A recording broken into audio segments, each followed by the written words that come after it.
ప్రపంచవ్యాప్తంగా దద్దరెళ్ళిపోతోంది. ఈ సినిమా కోసం ఎప్పుడెప్పుడు ఎదురు చూస్తున్న కోట్లాది మంది అభిమానులు ఈరోజు ఇంకో గంట సేపులో మొత్తం ప్రపంచవ్యాప్తంగా ఈ సినిమా రిలీజ్ కాబోతోంది. భారీ ఓపెనింగ్లు వచ్చాయి. ఇప్పటికే అన్ని థియేటర్లు ఫుల్ అయిపోయినాయి. రేపు సాయంత్రం దాకా అన్ని థియేటర్లు ఫుల్ అయినాయి. ఈ సినిమాని కొట్టేవాళ్ళాడు, తట్టేవాళ్ళాడు, అడిగేవాళ్ళాడు.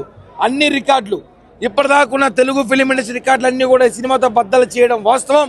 ఇంకో శుభముహూర్తం ఏమంటే ఇప్పుడే కాసేపటికో వెంకటేశ్వర స్వామి భక్తులకి పైన బ్రహ్మోత్సవాలు ప్రారంభమైంది.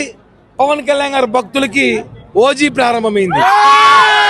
ఇంకా మమ్మల్ని ఎవరు ఆపడం సాధ్యం కాదు. ఎందుకంటే ఎప్పుడెప్పుడా అని ఈ సినిమా కోసం ఎదురు చూస్తున్నాం.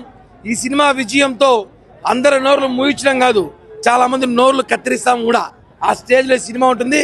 అస్సలు ఈ సినిమా గురించి రకరకాల కామెంట్లు మాట్లాడారు చాలా మంది.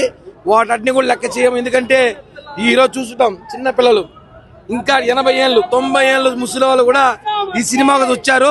ఖచ్చితంగా చెప్తున్నాం, ఈ సినిమా రికార్డులన్నీ కూడా మేము ఇట్టే చించేస్తాం. ఏ రికార్డులు ఉండవు, ఒక్క ఓజీ తప్ప ఏ రికార్డులు ఉండవు. ఇది మాత్రం వాస్తవం.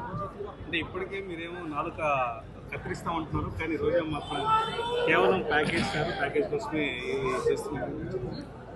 ఏ విధంగా ప్యాకేజ్ అని చెప్పాలి? ఇప్పుడు అన్న సినిమా టికెట్ల గురించి మాట్లాడుతాం. రోజా ఇందాక చూసా, టికెట్లు అనేది అభిమానులు ఇష్టం. అది ఈరోజు ప్రపంచంలో ఎక్కడ లేని విధంగా వినాయక చవితికి వినాయకులు లడ్లు ఎలాగో ఏలంపాట్లో కొంటారు భక్తులతో, పవన్ కళ్యాణ్ గారి భక్తులు టికెట్లు కొన్నారు. ఏలంపాట్లో వేలల్లో లక్షల్లో కొన్నారు.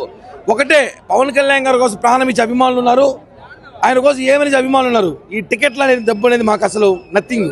ఈ బేకారు మాటలు మాట్లాడకుండా రాష్ట్రానికి పనికొచ్చే పనులు చేయాలని చెప్పి ఈ బేకారు గాలికి సలహా ఇస్తున్నా.